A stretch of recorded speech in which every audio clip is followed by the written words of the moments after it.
자, 본격적인 우리 모의고사 시즌을 시작하기 전에 여러분들과 함께 먼저 좀 살펴볼 부분이 있어서 그 부분을 좀 살펴보고 그리고 나서 모의고사와 관련된 내용들을 갖다가 좀 진행을 하도록 하겠습니다. 음, 제가 이제 누차 말씀을 드린 바 있지만 지금 현재 그 중등 임용에서 실시되고 있는 교육학 논술이 사실은 그 여러 가지 측면에서 문제를 굉장히 많이 안고 있어요. 제가 그래서 화가 아닌 화도 분출하기도 하고 여러 가지 문제점에 대해서 비판을 하고 있는데 중요한 것은 어쨌든 여러분들이 치러야 될 시험이라고 하는 점이고 따라서 많은 문제를 안고 있음에도 불구하고 거기에 적응을 해서 여러분들이 원하는 20점 만점을 받는 것이 그 무엇보다도 중요하기 때문에 사실 그런 문제를 갖다가 계속해서 지적하는 것은 뭐 의미가 없을 겁니다. 지금 특히나 여러분들이 9월이 돼서 시험에 본격적으로 적응해야 되는 이 시점에서는 의미가 없는데 다만 이제 조금 말씀을 드려야 되는 것은 뭐냐면 철저하게 이제 암기 과목이라고 하는 측면이 있다라고 하는 것이고 그래서 그렇게 이제 암기한 것을 갖다가 흔히 얘기하는 인출 이 말도 참 교육학적으로 적절한 용어인지는 잘 모르겠어요. 근데 어쨌든 끄집어내서 답안지에 이제 옮겨놓는 것이 그 무엇보다도 중요하고 그러면 그렇게 이제 암기된 것을 시험 답안지에 옮기는 과정을 갖다가 좀 더 경제적이고 효율적으로 할 수 있는 방법이 무엇이냐라고 하는 것이 이제 굉장히 중요하고 이제 첫째는 이제 암기를 잘하는 것이죠. 두 번째는 그걸 갖다가 효과적으로 답안지에 이제 옮기는 것이고 따라서 그 과정을 갖다가 압축을 시키고 보다 손쉽게 하는 것이 무엇보다 중요하겠죠. 그게 이제 가장 중요한 요소가 될 겁니다. 근데 이제 안타까운 것은 그거죠. 왜 이 교육학이라고 하는 것이 달달달 외워야 되는 암기 과목이어야 하는가? 굳이 그럴 필요가 있는가? 그 문제 제기는 여러 번 했었는데 이제 사실은 암기를 갖다가 잘 하는 것은 여러분들도 사범대학교 학생들이니까 잘 암기하는 것에 있어서 첫 번째는 사실 태어나기를 암기를 갖다가 너무 잘하는 뇌를 가지고 태어나는 거예요. 그러니까 딱 보면 사진 찍듯이 그냥 딱 찍어가지고 별다른 특별한 노력 없이 그걸 갖다가 암기를 하고 그거를 자연스럽게 술술술 적어내는데 어려움이 없다. 그러면 최고겠죠. 그런 분들이 있습니다. 그런 분들이 분명히 있어요. 다른 사람들이 들이는 노력에 100분의 1, 1000분의 1의 노력을 들이더라도 그렇게 암기가 잘 되고 그 암기가 잘 된 거를 이렇게 끄집어내는 근데 대부분에 있어서 그렇게 암기를 잘 하지 못해요. 그러니까 이제 사범대학교에서 교수학습 방법들을 다 배우는데 그 교수학습 방법을 배우는 이유는 뭐냐? 바로 이렇게 암기를 어떻게 하면 잘 할까? 기본이니까 학습에 있어 첫 번째 제일 기본은 개념이 됐든 상황이 됐든 사건이 됐든 이론이 됐든 뭐가 됐든 어쨌든 암기를 해야 되는 거예요. 태어나서 사과를 처음 봤는데 그 사과라고 하는 것이 한국에서는 사과라고 얘기를 하고 영어권에서는 애플이라고 얘기를 하고, 그래서 그 사과라고 하는 그 용어를, 그 개념을 외워야 되는 거예요. 딱 보고 이거는 사과야. 그리고 이렇게 써. 사과라고 이렇게 쓴다고. 사과. 자, 중요한 거는 얘네들도 또 외워야 돼요. 시옷, 아, 기역, 오. 이것도 외워야 돼.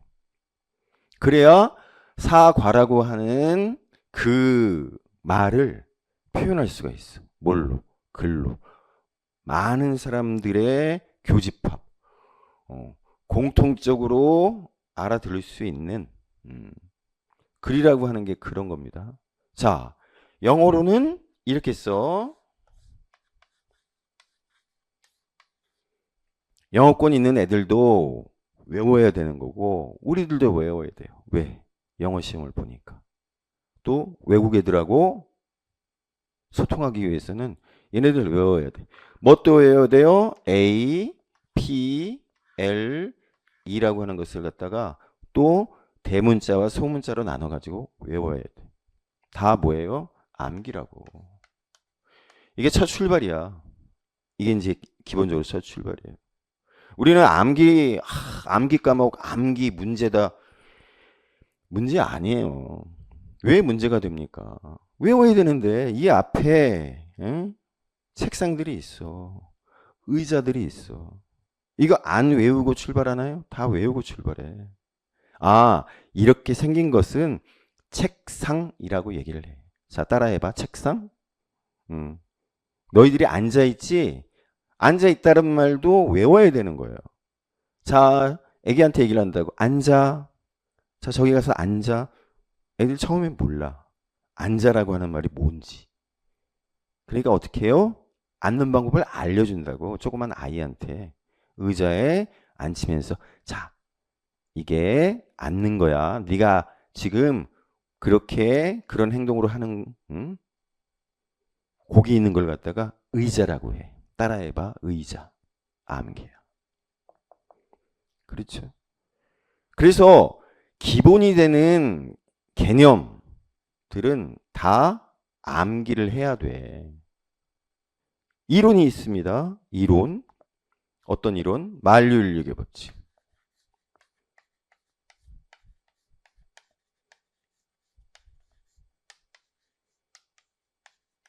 이것도 암기해야 되거든요. 만유라고 하는 단어가 무엇인지, 인력이라고 하는 말이 무엇인지, 의라고 하는 이 접속 해주는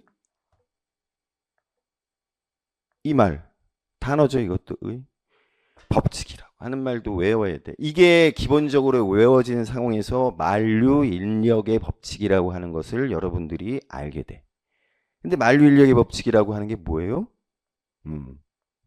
외워야 되는 거야. 안 외우고 나서는 알 수가 없어. 끌어잡아당기는 힘이 공통적으로 모든 물체 사이에는 있다라고 하는 그 법칙이야. 근데 대부분에 있어가지고 물체 같은 경우에는 대부분의 물체는 작기 때문에 그 인력의 힘이 굉장히 미미해. 굉장히 미미해. 따라서 우리는 느낄 수가 없어. 하지만 어떤 경우에 느낄 수 있어요? 그 물체가 어마어마하게 크게 되면 기본적으로 그러니까 중량이죠. 질량, 무게가 엄청나게 나가는 물체 같은 경우에는 끌어잡아 당기는 힘이 그 질량에 비례해서 크다고. 이걸 갖다가 우리가 만류 인력의 법칙이라고 얘기를 해. 물리에서는. 그러면 제가 얘기했죠. 만류, 인력, 의, 법칙이라고 하는 것을 갖다가 기본적으로 암기를 해야 돼. 그리고 나서 이거를 갖다가 연결시켜 가지고 이 만류 인력의 법칙이 무엇인지에 대해서 얘기를 해주면 우리는 그걸 갖다가 외워야 돼. 이게 출발이에요. 전부 다 암기라고. 자, 제가 이제 이렇게 암기와 관련된 얘기들을 갖다가 구구절절히 하는 이유는 뭐냐면 여러분들이 이제 암기를 갖다가 하는 데 있어서 보다 손쉽게 할 수 있는 방법으로 여러분들은 교수 또 학생들의 입장에서 학습이라고 하는 것들을 갖다가 다 배워. 과목들마다. 근데 거기에 있어 가지고 공통되는 것들을 갖다가 끄집어내서 우리가 알고 있는 교육학의 교수 학습 이론으로 배운다고요. 교수 학습 이론. 여러분들 알겠지만은 국어과에서 가르치는 교수 학습 방법에 독특함이 있습니다. 영어, 외국어 영역에 있어서의 독특함이 있어요. 수학에 있어서의 독특함이 있어요. 하지만 그 독특함들을 제외한 공통되는 부분들을 우리가 교육학에서 배운다고. 바로 이제 그렇게 교수학습 이론을 배우는 데 있어서 우리는 뭐를 중점적으로 배우는, 어떻게 하면 암기를 잘할 수 있을까? 이 암기라고 하는 것을 갖다가 확대를 시켜서 다양한 종류의 어떤 지식들을 갖다가 어떻게 하면 효율적으로 경제적으로 많이 담을 수 있을까? 그래서 이거를 갖다가 끄집어내서 우리가 전이라고 그러죠.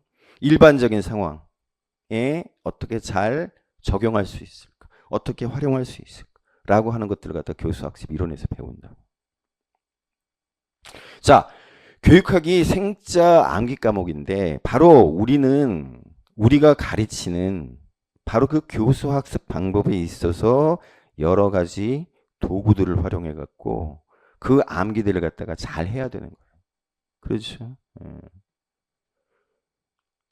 우리가 학생들한테 적용하는 그것들을 우리가 시험 보기 위해서 적절하게 잘 활용을 해야 돼.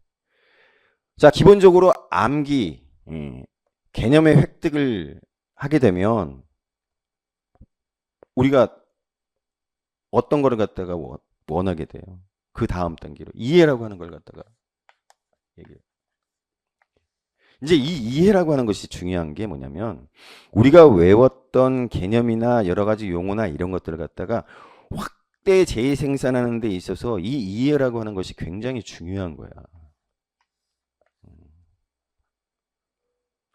단순히 의자, 사과, 책상, 노트북이라고 외웠던 그 개념, 용어들을 갖다가 연결 짓고 활용과 관련되어 있는 여러 가지 것들에 대해서 또 암기된 것들을 갖다가 연결 지어 가지고 바로 이해의 차원으로 넘어가는 거예요.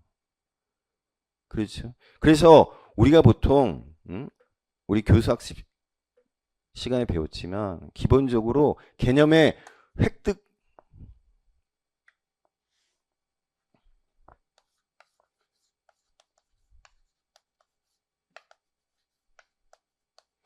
이라고 하는 거하고 이해라고 하는 것이 같이 붙어가요. 같이 붙어간다. 이 획득이 뭐예요? 암기야.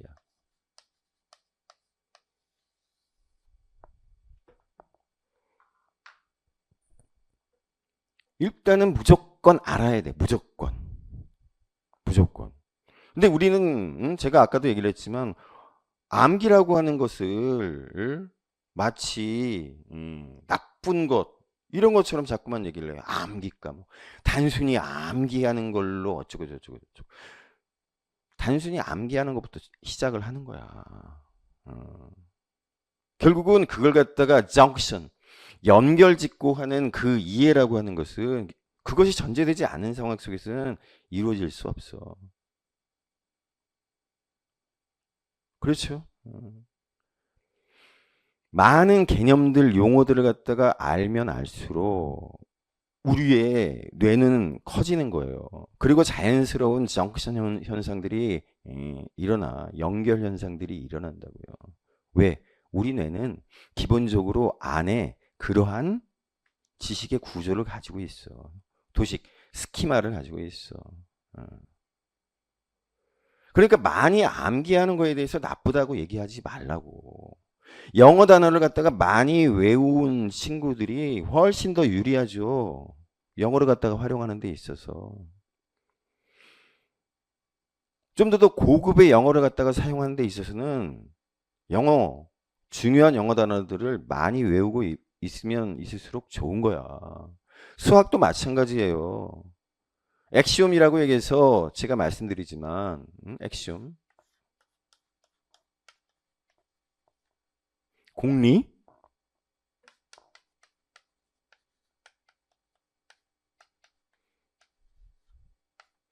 무조건 참인 거 대표적으로 왜요?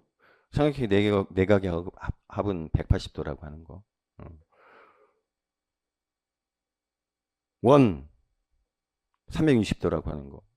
이런 것들은 전부 다 뭐예요? 공리예요. 이거 무조건 외워야 돼. 이거 누가 태어날 때부터 삼각형 내각의 합이 180도라고 하는 걸 알고 있는 사람들은 없어. 없다고요. 수학에 있어가지고 굉장히 많은 개념들 같은 경우에는 일단 외우고 봐야 돼. 일단 외우고 봐야 돼. 아니요? 외워야 돼요.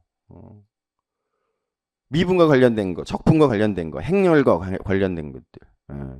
우리 당식에 관련된 여러 가지 근해 공식 같은 거 외워야 돼요. 물론 중간에 있어가지고 그것들이 어떻게 근해 공식이 나왔는지에 대한 이해라고 하는 게 필요하겠지. 근데 그 앞에 있어가지고도 역시나 그 개념에 대해서 암기를 하고 있어야 근해 공식이 그렇게 전개되고 그래서 그 근해 공식이 어떤 의미를 갖는지를 갖다가 우리가 알게 돼. 근데 그 근해 공식을 갖다가 우리가 외운다고. 왜 외웁니까? 이유는 뭐예요? 좀 더 고차원적인 방정식이나 이런 것들을 갖다가 풀기 위해서는 우리가 그게 어떻게 출발하고 있는지에 대한 중간 과정을 통해 가지고 근해 공식을 갖다가 끄집어내는 거 비경제적이거든. 그러니까 외우는 거예요. 주요한 공식들을 갖다가 다 외운다고. 그래야 높은 차원의 수학을 갖다가 보다 쉽게 할 수 있어. 예. 이것도 다 암기라고. 그러니까 여러분들 암기에 대해서 그렇게 적대시하지 말자고. 세상에 태어나가지고 그렇게 이해가 잘 되고 그렇게 적용 잘하고 활용 잘하고 하는 사람 없어요. 자, 이제 바로 이제 그런 겁니다. 우리 이제 교육학 같은 경우에도 바로 이러한 측면들을 갖다가 우리가 이해를 해야 돼요. 교육학을 갖다가 이제 생자로 외우는 데 있어서 그냥 무작정 외우려고 하면 잘 안 외워져. 그렇죠. 그러니까 우리가 교수 학습 이론에서 배웠던 그러한 측면들을 갖다가 우리가 활용을 해야 돼. 그게 이제 첫 번째고요. 두 번째는 뭐냐면 우리 교육학 논술에서 나오는 시험 문제들 같은 경우에는 일정한 패턴이 있고 나오는 영역이라고 하는 것이 정해져 있어요. 물론 독특하게 툭 튀어나오는 것이 있을 수도 있지만 사실 그렇게 시험 문제 내기에는 출제자들도 굉장한 부담감을 가지고 있다고. 그래서 될 수 있으면 그런 시험 문제는 내지 않으려고 해요. 또 특정 교과 영역에 유리한 그런 시험 문제는 될 수 있으면 내지 않으려고 해요. 제가 이제 아까 말씀드렸처럼 국어과의 국어과에서만 배우는 어떤 교수 학습과 관련된 내용이랄지 영어과에서 배우는 특정한 어떤 교수 학습 방법이랄지 아니면 평가 방법이랄지 이런 것들은 될 수 있으면 배제를 하고 모든 교과목에 적용될 수 있는 그러한 측면의 내용들을 갖다가 주로 시험 문제로 낸다라고 하는 거예요. 그러니까 이제 우리가 이제 그렇게 해서 여러 가지 얘기들을 갖다가 여러 가지 상황들을 갖다가 좁혀보면 우리가 기본적으로 알고 있어야 될 어떤 교육학에 있어서 틀이라고 하는 것이 도출이 됩니다. 도출이 되게끔 되어 있어. 사실 이제 거기서부터 출발을 해야 되는 거예요. 거기서부터 출발을 할 때 이제 우리가 원하는 좀 더 이 암기 과목 교육학을 갖다가 쉽게 접근할 수 있는 방법들이 나오는 거고 시험 문제를 봤을 때 우리가 이제 당황하는 문제들이 어쨌든 나오게 됩니다. 그렇지 않은 분들도 있지만 그런 문제들을 갖다가 접하게 돼요. 자, 그렇게 됐을 때 어떻게 하면 거기에 잘 대응할 수 있을까? 이제 그런 부분들이 우리가 이제 9월 달부터 준비해야 될 내용들이 될 겁니다. 바로 이제 그러한 측면과 관련해 가지고 제가 이제 몇 가지 말씀을 드리려고 해요. 몇 가지 말씀을. 굉장히 중요하고 우리가 맞닥뜨리게 될 예기치 않은 시험 문제의 공격에 능동적으로 방어할 수 있는 그런 어떤 힘을 가질 수 있으리라고 생각을 하고 바로 이제 그것과 관련된 얘기를 갖다가 이제 지금부터 조금 해보려고 해요. 자, 제가 이제 이렇게 이제 쭉 말씀을 드렸는데 지금 이제 우리가 배우는 교육학을 관통하는 그 한 가지 또는 두 가지 핵심 단어를 갖다가 골라라 라고 했을 때 여러분들은 이제 뭐라고 답할지 한번 생각을 해보세요. 자, 우리 교육학과 관련해 가지고 자, 이 교육학의 핵심이 되는 워딩 단어 뭡니까? 라고 얘기했을 때 여러분들 딱 떠오르는 게 있어야 돼. 딱 떠오르는 게. 한 개? 너무 적나? 그럼 두 개. 떠오르는 게 있어요. 자, 너무나 당연하게 교육학과 관련해 가지고 맨 처음에 떠올릴 수밖에 없는 단어가 뭐냐면 이거예요. 학생. 윙? 학생? 그래요.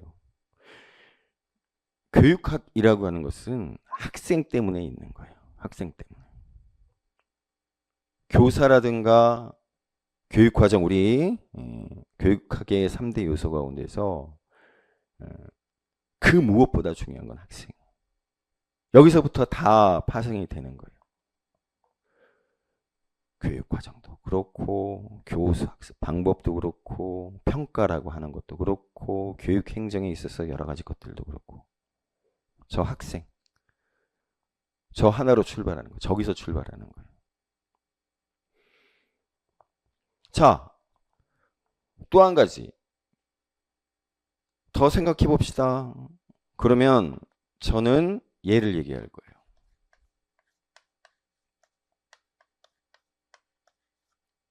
구성주의.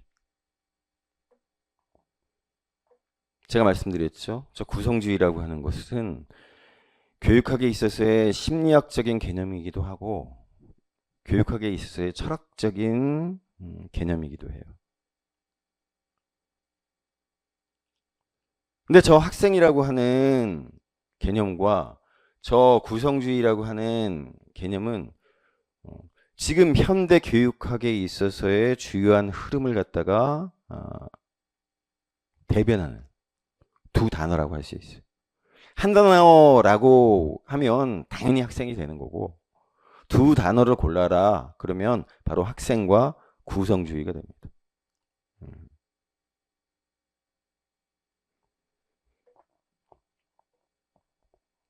우리가 이제 교육 철학에 있어서 지금 현대 교육학을 갖다가 지배하는 그 주요한 개념과 관련된 내용들은 여러분도 알다시피 루소로부터 출발한다고 보면 돼요. 물론 그 전에 플라톤이나 아리스토텔레스나 등등 여러 사람들이 있기는 하지만 현대적인 관점에서 교육학에 있어서의 첫 출발을 갖다가 제시했던 사람을 굳이 꼽아야 된다라고 한다면 당연히 루소가 돼요.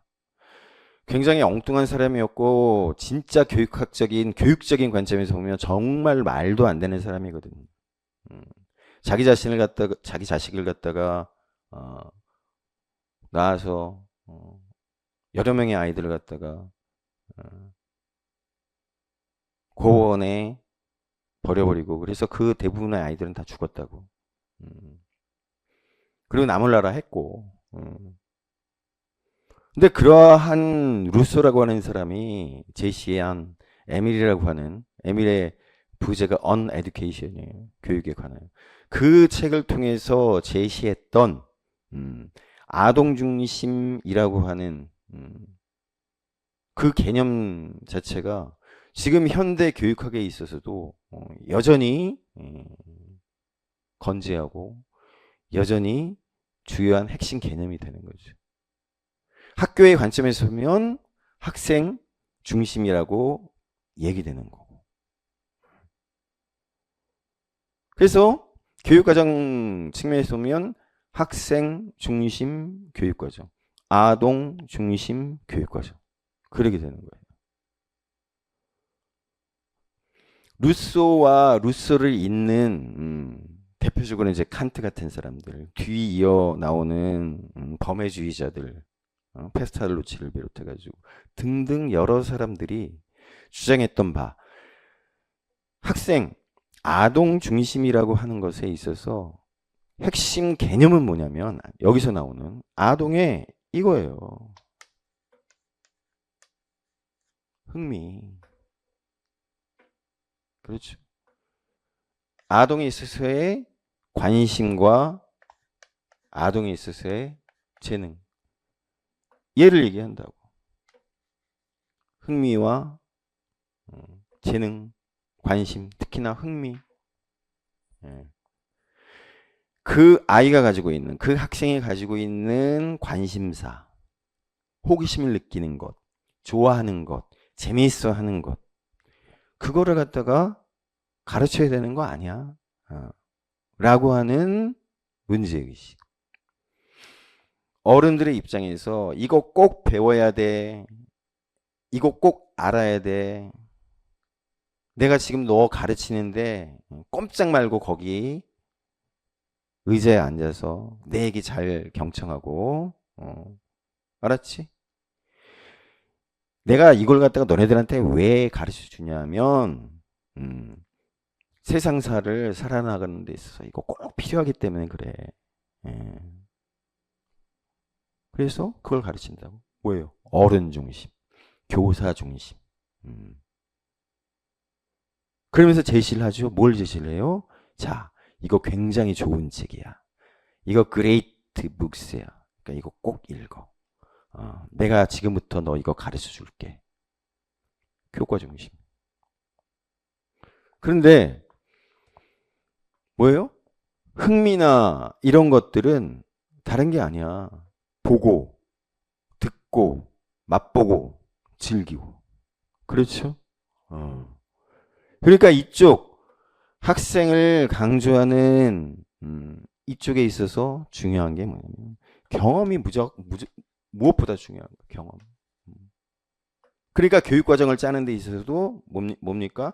그레이트 북스가 아니야. 아이들이 직접 보고 맛보고 듣고 즐겨야 돼. 그러니까 당연히 경험 중심 교육과정이라고 하는 게 중요한 거고 그것의 반대편에 있는 교과 중심 교육과정은 이거는 심하게 얘기하면 X인 거야. 이거는 학생, 아동의 관점에서 접근하는 게 아니라 어른의 관점, 교사의 관점에서 따분하고 재미없고 아이의 흥미나 재능이나 이런 것과 관련 없이 무조건적으로 배우는 거. 그러니까 여러분들 여태까지 시험 문제 나온 거 보세요. 전부 다 경험 중심 교육 과정에 있어서의 장점을 갖다가 강조하는 문제들이 나왔다고. 하나의 흐름이에요. 하나의 흐름. 지금 현대 교육학에 있어서 무엇보다 중요한 것 아이들의 흥미, 아이들의 관심, 아이들의 요구, 욕구 덧붙여서 재능이라고 하는 것을 반영을 해야 되는 거예요. 그러니까 계속해서 나오는 얘기들이 뭡니까? 우리 교수학습 이론에서 배우는 거. 가령 이런 겁니다. 페이스북을 비롯한 SNS라고 하는 것들이 가지고 있는 장점, 뭐라고 주장을 해요? 그쪽 연구했었던 사람들, 응? 아이들의 흥미를 갖다가 이끌어낼 수 있대. SNS를 통해서 교육의 여러 가지 것들을 제시를 하면 아동의 흥미를 자극을 해가지고 아이들의 적극성과 자발성이라고 하는 것을 갖다가 도출해낼 수 있다라고 하는 거야. 그래요. 맨 나오는 게 그겁니다. 예. 우리 AIDT, 응? 지금 계속해서 교육부, 응? 장관이 돌아다니면서 차담회 하면서 뭐 교장 선생님, 평교사 여러분들 모아갖고 계속해서 AIDT를 갖다가 그 디지털 교과서를 갖다가 지금 홍보하고 다니거든. 차담회 열고. 그러면서 강조하는 게 뭡니까? 이거예요.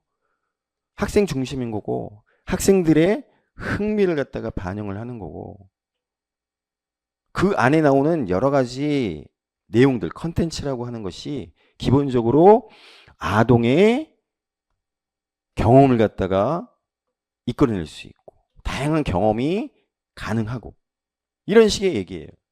이런 식의 얘기. 자, 그러니까 우리가 여기서 한 가지 팁을 얻을 수가 있어. AIDT 얘기가 됐건 뭐가 됐건 우리가 이제 뭔가 생소해. 이거 어떻게 써야 될지 모르겠어. 그러면 무조건 접근하는 첫 번째는 뭐냐면 이거예요. 학생의 경험 중심 교육 과정이라고 하는 것을 바탕으로 해서 아이들의 흥미를 갖다가 자극할 수 있다라고 하는 것을 갖다가 일단 써주면 돼요. 특히나 교수 학습과 관련해 가지고 문제가 나오면 무슨 말씀인지 아시겠죠? 내가 도저히 이게 생소한 개념이 나왔어. 근데 이거 장점을 쓰래. 그러면 얘를 써주면 돼. 흥미. 특히나 디지털과 관련되어 있는 내용이 나오면서 장점을 써라 그러면 얘 써주면 돼.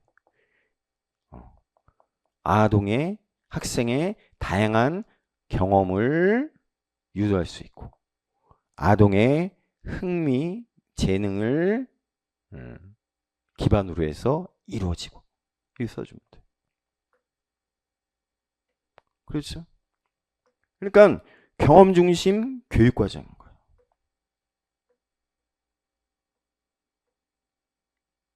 자, 그러면서 이러한 것이 뭐하고 연결되느냐? 이러한 흥미에 기반해서 다양한 재미있는 경험이 이루어지기 때문에 아이들은 어떠한 태도를 가지게 돼? 어떠한 태도? 자발적이야. 자발성을 갖다가 이끌어낼 수 있어. 자기 주도성을 이끌어낼 수 있어. 또 한 가지 나옵니다. 자, 아동들이 흥미를 가지기 때문에 자발성과 자기 유도성을 이끌어낼 수 있다. 답안지 그렇게 쓰면 돼.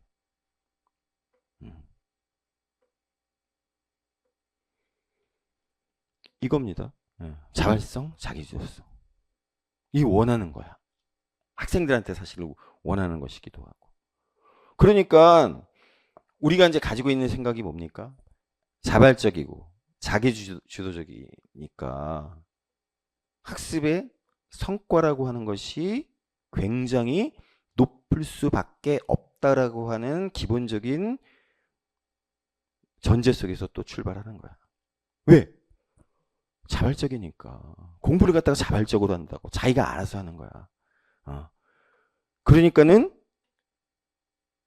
억지로 시키는 공부가 아니라 스스로 하는 학습이 되는 거니까 예전에는 10분만 공부하라고 해도 그냥 몸을 베베 꼬면서 난리 치던 아이가 이제는 뭐예요? 그게 아니야. 1시간도 좋고 2시간도 좋고 3시간도 좋고 거기에 푹 빠져갖고 열심히 하는 거야. 그러기 바라는 거지. 그렇게 될 수 있다라고 하는 거예요. 흥미로부터 출발했어. 재미있는 경험이 연결되면서 그래서 자발성과 자기주도성이라고 하는 게 나오면서 공부라고 하는 것을 갖다가 지루해하지 않고 자기가 알아서 열심히 하게 된다라고. 오, 너무 좋잖아요. 너무 멋있잖아. 그래요. 우리는 뭐예요? 멋있는 걸 추구한다고. 그럴듯한 걸 추구해. 이렇게 됐으면 좋겠다라고 하는 어떤 가치 지향을 가지고 있는 거예요. 이렇게 되는 겁니다. 그러니까 이렇게 되면 교사의 역할이라고 하는 게 뭐예요? 교사의 역할. 교사는 어떤 사람이 돼야 돼? 이러한 과정에 있어서 억지로 시키지 않고 이런 것들을 갖다가 유도하면서 옆에서 부족한 것만 도와주는 교사는 조력자야. 조력자. 옆에서 도와주는 사람. 그래서 여기서 나오는 개념이 뭐예요? 조력자.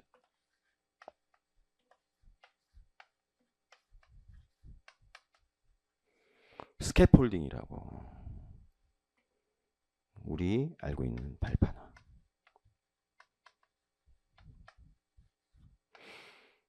아이는 스스로 알아서 올라가.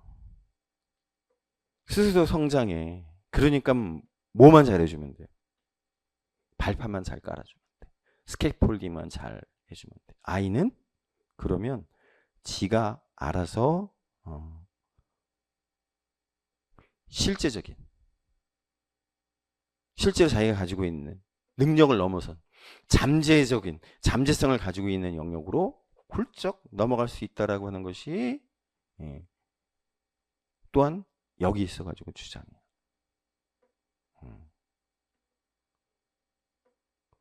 그래서 여기에 있어서 중요한 개념은 뭐냐면 이렇게 교사가 스캐폴딩만 해주면 된다라고 하는 기본적인 전제는 뭐냐면 이거죠.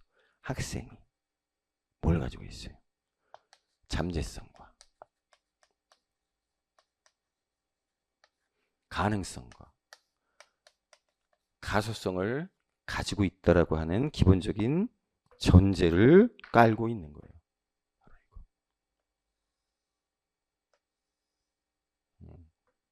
이거라고. 결국 얘하고도 통하죠. 흥미나 이런 거. 아이들은 기본적으로 그 안에 잠재성과 가소성을 가지고 있기 때문에 흥미를 유발할 수 있는, 재능을 발현시킬 수 있는 적절한 교육 과정과 적절한 교재만 부여되면 그다음부터는 아이가 알아서 하는 거야. 스스로 성장하는 거야. 루소가 얘기한 거예요. 우리가 그거를 뭐라고 얘기를 해요? 뭐라고 얘기해요? 얘라고. 구성주의라고. 구성주의. 아이는 그 안에 기본적으로 지식의 형식, 지식의 구조라고 하는 걸 가지고 있어. 도식이라고 하는 걸 가지고 있어. 얘는 적절한 자극과 학습 과정을 통해서 커지는 거야. 계속 성장하는 거야. 무한대로 성장할 수 있어.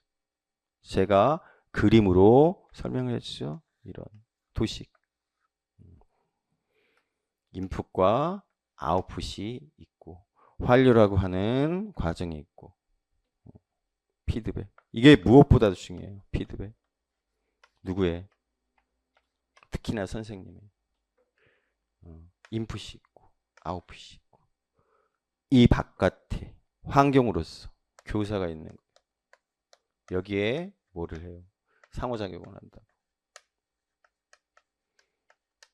특히나 이 상호작용이라고 하는 것을 갖다가 유독 더 강조하는 것을 구성주의에서 뭐라고 해요? 사회적 구성주의라고 얘기를 해요. 여러분들 이제 이 과정, 프로세스. 여기에 이제 학습의 과정이에요. 바로 이 스캐폴딩이라고 하는 것은 요 안에서 이루어지는 거예요. 요 안에서. 과정. 아이가 어려움을 겪거나 아이가 조금 더 잘할 수 있는 환경만 제공이 됐을 때, 그런 어떤 상황이 됐을 때 선생님의 약간의 도움이라고 하는 것이 이 학습 과정을 보다 원활하게 만들고 그 학생의 자발적인 성장을 갖다가 도울 수 있다라고 하는 거. 피드백은 뭐냐면 이거예요. 스캐폴딩은 프로세스하고 관련돼 있다면 피드백은 아이가 보여준 성과죠. 이 성과에 대한 환류예요. 평가도 하고 또 수정도 하고 또 보완도 하는, 이게 피드백이에요. 그러니까 스캐폴딩하고 피드백은 유사한 측면이 있지만 전체적인 틀 안에 놓고서 보면 스캐폴딩은 프로세스하고 관련이 돼 있고 피드백은 성과와 관련이 돼 있어요. 어쨌든 이게 바로 뭐예요? 구성주의야. 구성주의라고 하는 것은 기본적으로 아이들이 잠재성과 가수성을 가지고 있다라고 하는 전제 속에서, 그렇죠? 그리고 지식의 구조, 도식이라고 하는 것을 갖다가 기본적인 전제로 하는 상황 속에서 아이는 자발성과 자기주도성이라고 하는 것을 기반으로 해서 선생님의 약간의 도움이라고 하는 것이 주어지면 아이는 원하는 성과로 이어질 수 있고, 이거예요. 그래서 구성주의에 있어가지고 우리가 기본적인 전제로 하는 게 뭡니까? 구성주의. 첫째 뭐예요? 아이의 자발성이야. 그렇죠? 두 번째 뭐냐면은 선생님의 조력이야. 스캐폴딩이라고. 그리고 세 번째가 뭡니까? 실제적 문제 상황이라고 하는 것을 학습 과정에서 활용을 하는 거예요. 그게 뭐예요? 이게 나오는 경험. 실제적 문제 상황이라고 하는 것은 이거예요. 이 경험. 교과가 아니라 교과라고 할지라도 학생의 경험을 갖다가 충분히 불러일으킬 수 있는, 맛보게 할 수 있는 것을 활용을 해야 돼. 그게 구성주의에 있어서 중요한 부분이잖아요. 그렇죠? 이제 몇 가지가 이제 더 들어가는 게 있습니다. 가령 학생과 이 목표 설정에 있어서 학생들의 참여를 갖다가 독려하고 참여시키고, 이 목표 설정 과정에서 또 하나는 협동학습이라고 하는 것을 강조하기도 하죠. 왜 협동학습이라고 하는 것을 강조하는? 경험 때문에 그래. 경험. 그리고 구성주의에 있어서 요새스러운 사회적 구성주의라고 하는 것은 기본적으로 학습 방법에 있어서 협동학습을 갖다가 적극적으로 활용하게 될 수밖에 없다라고 하는 것이 이제 기본적인 전제. 자, 그래서 제가 말씀드리지만 이 두 축 사실 하나지. 학생이라고 하는 것으로부터 출발해가지고 심리학적, 철학적인 측면에 있어서 구성주의로 연결되는 바로 이것이 기본적으로 우리가 배우는 교육학에 있어서 핵심이에요. 여기 나오는 환류, 학습을 갖다가 성과가 잘 되었는지, 여기도 이제 평가가 나오지만 이거는 전체적인 측면에 있어 평가고, 바로 여기서 이루어지는 이 평가라고 하는 것도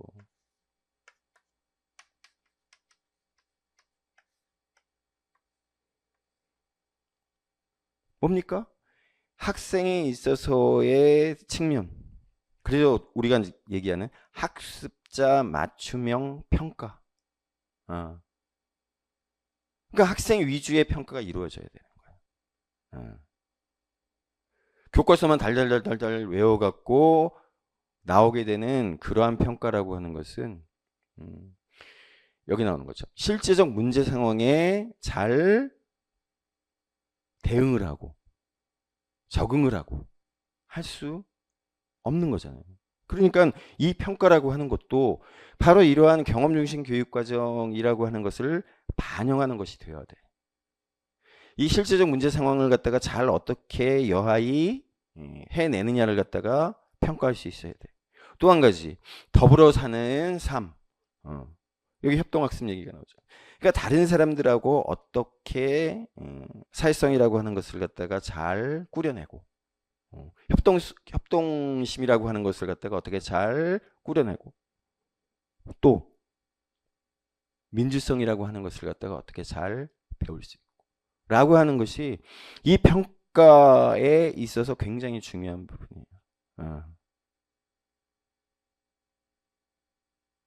그래서 이 평가라고 하는 것은 기본적으로 학생 중심의 평가가 되어야 되는 거고 경험이라고 하는 것은 결과로서 나타나는 게 아니에요. 그러니까 과정 중심 평가가 되어야 되는 거고 그렇죠. 경험이라고 하는 것이기 때문에 과정이라고 하는 것이 굉장히 중요해요. 그 경험을 통해서 얻게 되는 학생 각자의 의미 부여. 학생들은 각자 독특한 거니까 흥미가 다르니까 재능이 다르니까 그렇죠. 그래서 배우는 데 있어서 기본적으로 인지에 대한 평가도 중요하지만 정서에 대한 평가도 굉장히 중요할 수밖에 없다라고 하는 얘기가 나와요. 둘 다를 평가할 수 있어야 돼.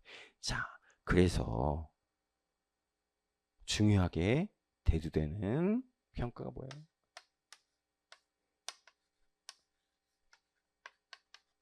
수행평가인 거예요.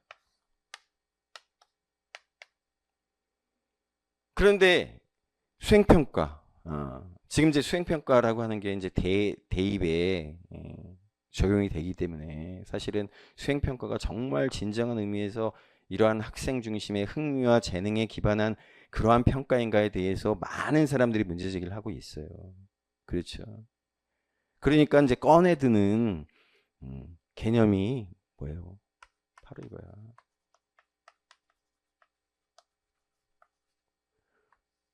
오랫동안 장기간에 걸쳐서 그 학생이 보여주는 다양한 흥미와 재능과 관련되어 있는 것들을 애그리게이트 모아서 오랫동안 관찰하고 평가를 하면서 그게 뭐예요? 포트폴리오. 그래서 수행평가에 있어서 중요하게 대두되고 있는 평가가 바로 포트폴리오예요. 포트폴리오 평가.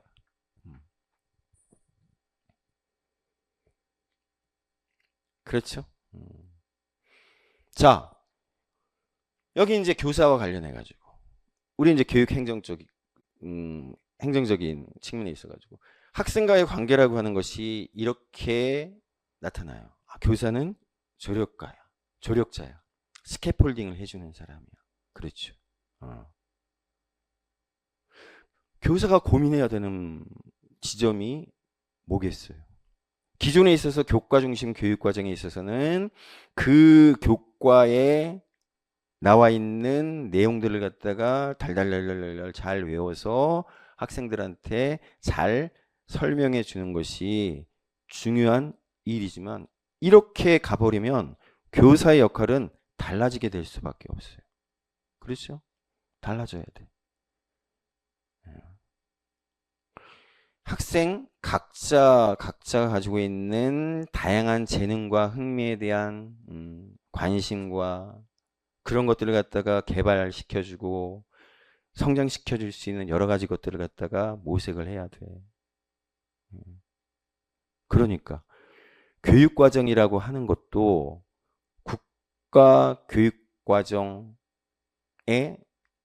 차원을 넘어서서 기본적으로 교사가 그런 것들을 갖다가 적극 활용해 가지고 자기 자신만의 교육 과정으로 만들어낼 수 있어야 돼. 그렇게 하기 위해서는 어떻게 돼야 돼요? 국가 교육과정, 또 우리 학교에 있는 그 행정가라고 얘기되시는 분들, 또 교육지원청에 있어가지고 그러한 것들로부터 일정 정도 자율성을 가질 수 있어야 돼.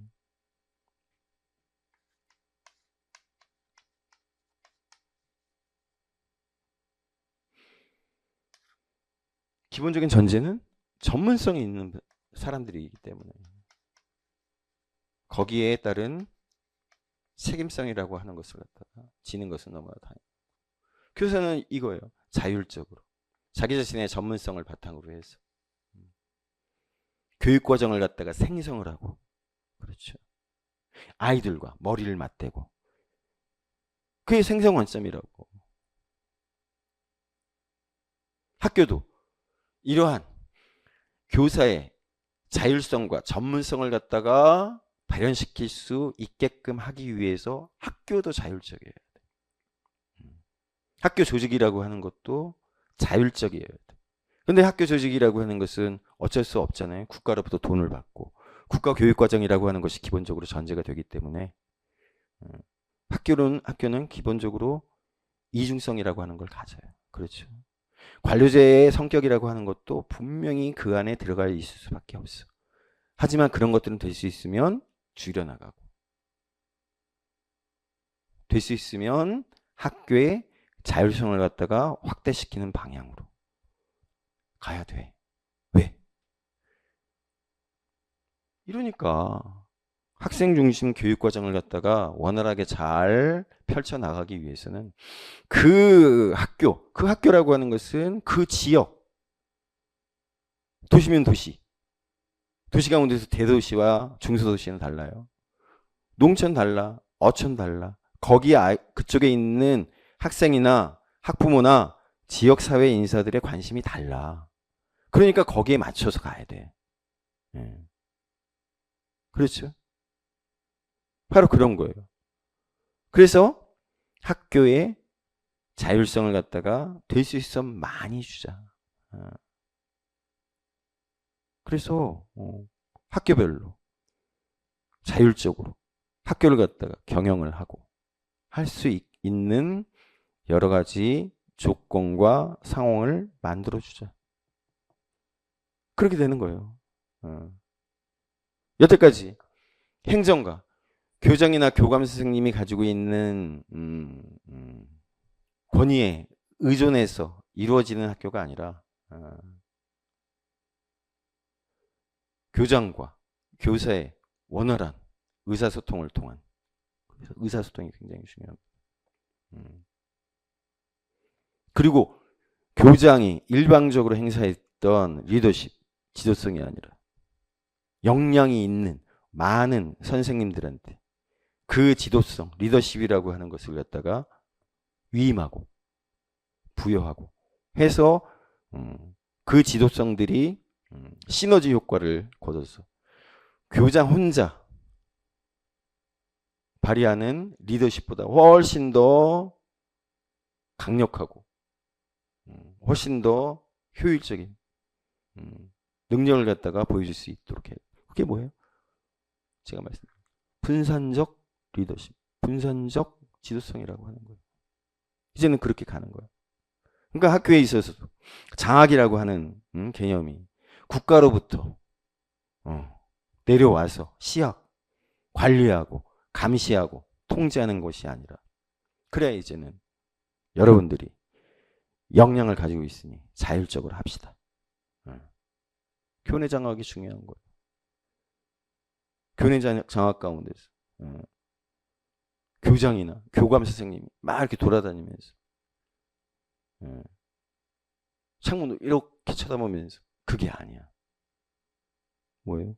동료들끼리. 그리고 스스로 알아서 자기 자신의 필요에 의해서 동료 장학이 중요하고 자기 장학이 중요한 거예요. 자, 이렇게 되는 겁니다. 우리 이제 교육 과정이라고 하는 것을 갖다가 시발점으로 해서 교육행정, 평가와 교육행정에 이르는 여러 가지 것들이 이런 식으로 연결이 되고 이것이 핵심이라고 하는 것을 갖다가 여러분들이 머릿속에 집어넣어야 돼요. 지금까지 나왔던 특히나 2018학년도 이후에 나왔던 대부분의 문제는 이러한 교육학적 관점, 교육의 관점이라고 하는 것이 그대로 투영이 되어 있어요. 그러니까 문제가 만약에 나온다라고 했을 때 이러한 학생 중심이라고 하는 것 그대로, 그러니까 경험 중심 교육 과정이라든가 잠재적 교육 과정이라든가 이런 것들이 이제 그대로 나오든 아니면 학교 조직 문화와 관련해 가지고 기계 문화 정반대의 것이죠. 정반대의 것. 그래서 그것에 있어 가지고 단점. 학생 중심이라고 하는 것에 초점을 맞췄을 경우에는 장점. 그것의 반대쪽에 있는 것 같은 경우에는 단점. 이라고 하는 것을 갖다가 쓰게끔 하는 문제들이 절대 다수였어요. 안타깝게도 이제 이 교육 행정 같은 경우에 몇몇 문제들은 굉장히 뜬금없이 툭 튀어나오는 것들이 물론 있기는 했지만 그런 문제들이 있기는 했지만 나머지 문제들은 이러한 틀에서 벗어난 적이 없어요. 벗어난 적이 없다. 그러면 이제 우리가 그러한 측면을 갖다가 분명히 인지를 하고 인식을 하는 상태에서 출발하는 거예요. 얘네들을 갖다가 이해하는 상황에서 출발을 하는 거야. 제가 이제 처음 시작할 때 말씀드렸죠. 암기라고 하는 것을 갖다가 어떻게 효율적으로 할 것인가, 경제적으로 할 것인가.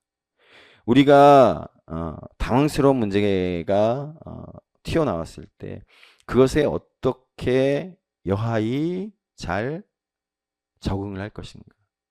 그래서 억지로라도 답안 구성을 갖다가 그럴싸하게 해낼 수 있을 것인가. 그거는 사실 이러한 것들을 갖다가 우리가 이해하는 속에서 그 힘이 저는 길러질 수 있다고 봐요. 그래서 제가 모두에 이 말씀을 드린 거예요. 이 말씀을 드린 거예요. 이거는 제가 여러 차례 사실은 설명드린 바가 있긴 했어요. 있긴 했는데 새롭게 인입하신 분들도 계시고 그래서 다시 한번 요 얘기를 갖다가 여러분들한테 지금 해드린 겁니다. 그래서 이거를 갖다가 여러분들이 이해를 하면서 여기 이제 조금씩 빠진 부분들이 있어요. 그러면 요것들을 여러분들이 한번 쭉 정리를 하면서 그 사이사이에다가 집어넣으면 돼. 집어넣어가지고 여러분들의 지식의 구조, 쉐마, 도식이라고 하는 거. 또 누구는 얘기하죠. 마인드맵이라고 얘기하는. 요걸 갖다가 한번 꾸려보시기 바래요. 이거 하고 안 하고는 굉장히 큰 차이가 있습니다. 자, 그래서 우리가 이제 중요한 교육학의 개념과 관련된 얘기를 갖다가 쭉 진행시켜 봤습니다.